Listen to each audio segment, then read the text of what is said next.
Assalamualaikum warahmatullahi wabarakatuh. Sugeng Rahayu, Wilujeng Rahayu. Semoga keselamatan dan ketenangan senantiasa menyertai kita dari alam nyata hingga alam yang tak kasat mata. Salam sejahtera bagi semesta dan cahaya petunjuk bagi yang senantiasa mencari makna. Sholawat dan salam tetap tercurahkan kepada junjungan kita, Nabi besar Muhammad Shallallahu Alaihi Wasallam. Mari sahabat kita ucapkan atau tuliskan di kolom komentar. Allahumma shalli ala Sayyidina Muhammad wa ala ali Sayyidina Muhammad. Semoga dengan ucapan atau tulisan sholawat tadi, kita semua mendapatkan pertolongan beliau di akhirat nanti. Amin. Baik, mari kita simak kisah yang penuh makna ini. Malam itu, suasana di sebuah majelis zikir terasa begitu khusyuk. Abuya Syar'i, seorang ulama karismatik yang dikenal dengan ketajaman batin dan ilmunya, hadir memberikan tausiah. Ratusan jamaah yang hadir larut dalam lantunan zikir, suasana hening, hanya terdengar suara doa dan tasbih. Di tengah-tengah majelis itu, tampak sosok Kang Deddy Mulyadi duduk dengan penuh tawadu. Ia menundukkan kepala, meresapi setiap kalimat doa yang dipanjatkan. Lampu-lampu sederhana menerangi ruangan, namun tiba-tiba wajah Abuya berubah serius. Tatapannya seakan menembus sesuatu yang tak kasat mata. Dengan suara lirih namun penuh wibawa, Abuya Syar'i berkata, "Subhanallah, ada cahaya yang begitu terang, sosok bersinar berdiri di dekat Kang Deddy." Para jamaah sontak terdiam. Hawa ruangan yang semula hangat berubah seketika menjadi merinding. Sebagian jamaah bahkan mengaku merasakan bulu kuduknya berdiri. Abuya melanjutkan dengan suara tenang, namun membuat semua yang hadir menahan napas. Sosok ini bukan sembarang sosok. Wajahnya bersih, bercahaya, membawa ketenangan. Ia berdiri di samping Kang Deddy, seakan menjadi pelindung. Kang Deddy yang mendengar hal itu hanya bisa menunduk lebih dalam. Matanya berkaca-kaca, hatinya bergetar. Ia tahu ucapan seorang ulama besar seperti Abuya bukanlah main-main. Jamaah semakin penasaran siapa sebenarnya sosok gaib bersinar itu. Apakah malaikat penjaga?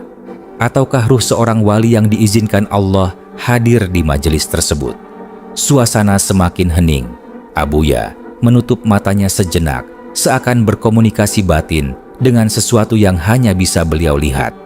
Tiba-tiba, beliau membuka mata dan tersenyum tipis. Jamaah menunggu dengan penuh rasa ingin tahu, sementara rasa merinding belum hilang dari tubuh mereka. Suasana majelis zikir malam itu semakin terasa tegang. Abuya Syar'i menghela napas dalam-dalam, lalu menatap Kang Deddy dengan tatapan teduh namun penuh makna.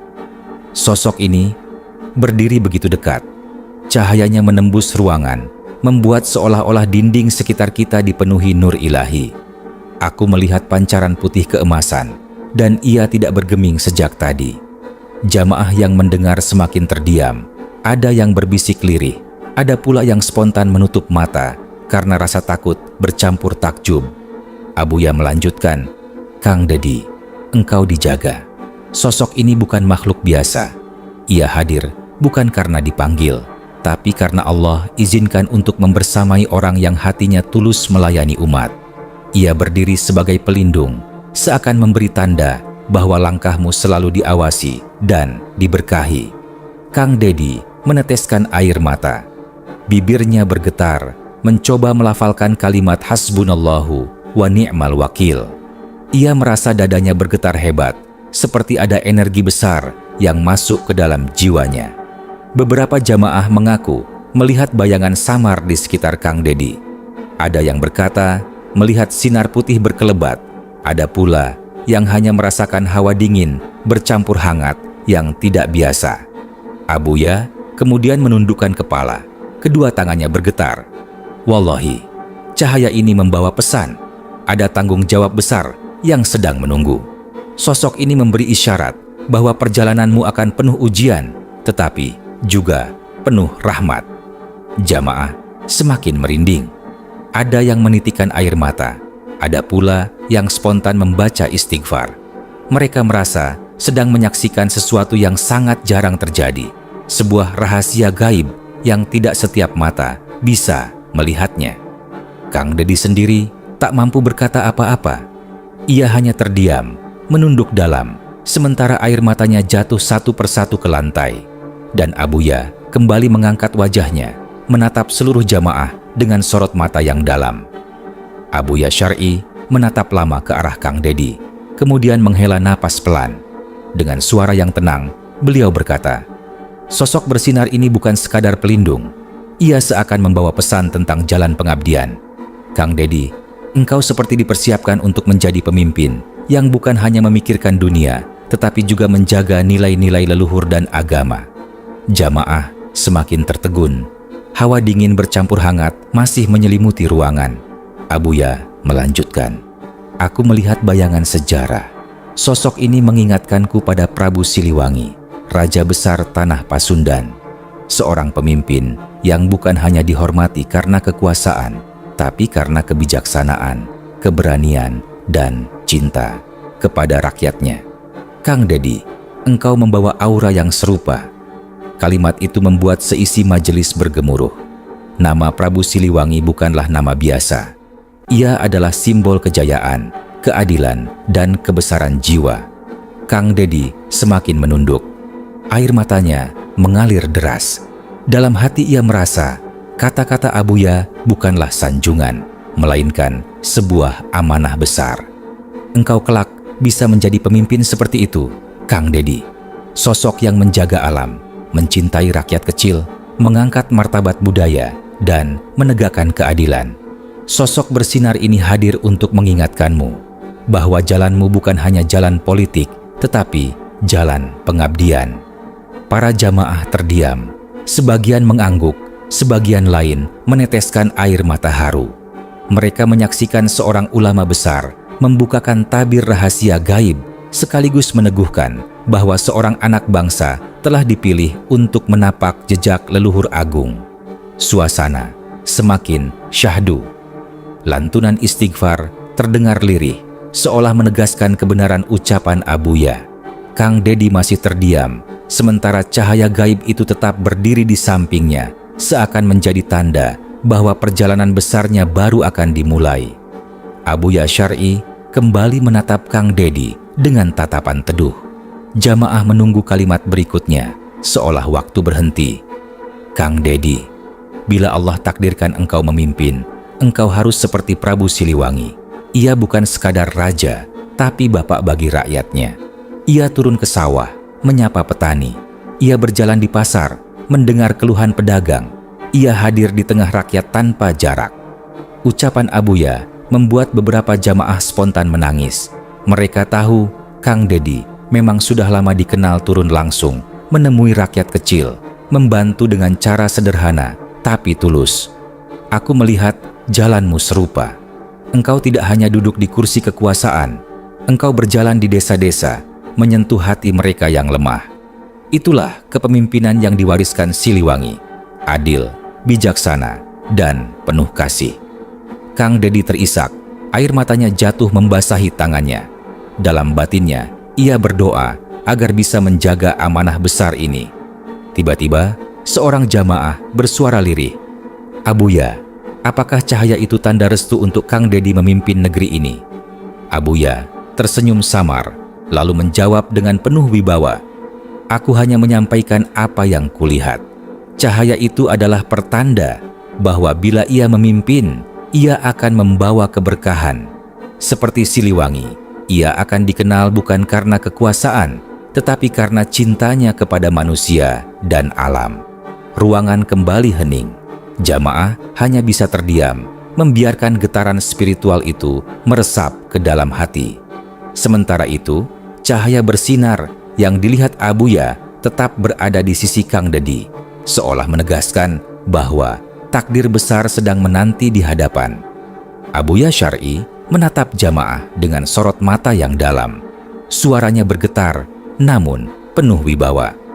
"Ketahuilah, pemimpin sejati adalah mereka yang menangis ketika rakyatnya lapar dan tersenyum ketika rakyatnya sejahtera. Kang Dedi sudah menunjukkan jalan itu. Ia rela duduk bersama wong cilik, mendengarkan keluh kesah tanpa jarak, tanpa protokol. Beberapa jamaah mengangguk, teringat bagaimana Kang Dedi sering hadir langsung ke pelosok desa, menyentuh hati orang-orang kecil dengan cara sederhana namun tulus. Seperti Siliwangi menjaga tatanan bumi Pasundan, Kang Dedi menjaga tanah air ini dengan cinta. Ia membela rakyat kecil, memperjuangkan hak mereka, bahkan ketika dirinya dicaci atau diuji. Pemimpin seperti ini tidak lahir setiap waktu. Ia lahir karena doa orang-orang yang teraniaya. Kang Dedi terisak, air matanya jatuh deras. Ia merasa berat, namun juga ringan, seolah ada beban besar yang Allah titipkan. Jamaah merinding, suasana majelis seakan dipenuhi energi tak kasat mata.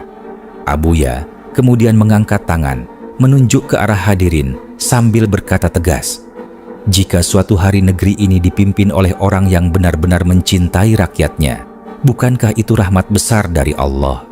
Jika pemimpin itu adalah Kang Dedi yang sudah menunjukkan keberpihakan pada wong cilik, apakah kalian semua setuju bila Indonesia ini dipimpin olehnya?" Ruangan hening seketika. Jamaah terdiam, sebagian menangis, sebagian lagi saling berpandangan. Pertanyaan itu seakan menggema di dalam dada setiap orang, membuat hati mereka bergetar. Sejenak, suasana majelis itu terdiam. Semua mata tertuju pada Abuya Syar'i, sementara Kang Dedi masih menunduk dengan air mata yang belum berhenti jatuh. Tiba-tiba, dari arah jamaah terdengar suara lirih, kemudian diikuti bisikan-bisikan yang semakin membesar. "Setuju, kami setuju." Suara itu semakin lantang, memenuhi ruangan dengan semangat yang menggema. Beberapa jamaah bahkan mengangkat tangan sambil menitikan air mata, seolah mereka baru saja mendapatkan harapan baru untuk negeri ini. Abuya tersenyum, lalu berkata dengan penuh kelembutan, "Ingatlah, wahai umat, pemimpin yang baik bukan karena kekuatannya, tapi karena kasih sayangnya. Bukan karena harta atau jabatan, tapi karena keberpihakannya pada rakyat. Jika Kang Dedi terus istiqomah dalam kebaikan, maka doa rakyat akan menjadi pelindungnya, dan doa rakyat pula yang akan mengangkat martabat negeri ini." Kang Dedi menatap jamaah dengan mata berkaca-kaca. Ia merasakan cinta dan doa yang begitu tulus, sebuah kekuatan yang lebih besar daripada sekadar politik. Pesan moral untuk pemirsa bahwa cerita ini mengingatkan kita bahwa kepemimpinan sejati adalah tentang keberanian membela yang lemah, keikhlasan melayani rakyat, dan kebijaksanaan menjaga bumi serta budaya.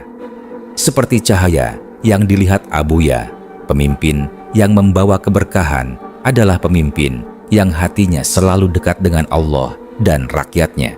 Mungkin kita tak bisa melihat sosok gaib bersinar sebagaimana Abuya melihat, tapi kita bisa merasakan cahaya itu lewat kebaikan nyata yang diperbuat seorang pemimpin. Dan bukankah negeri ini butuh lebih banyak pemimpin seperti itu? Sebelum kita akhiri kisah ini, saya ingin mengajak Anda semua untuk terus mendukung channel Ruang Misteri dengan menekan tombol subscribe, menyalakan lonceng notifikasi, dan membagikan kisah ini. Anda ikut menyebarkan pesan-pesan penuh hikmah dan renungan bagi banyak orang.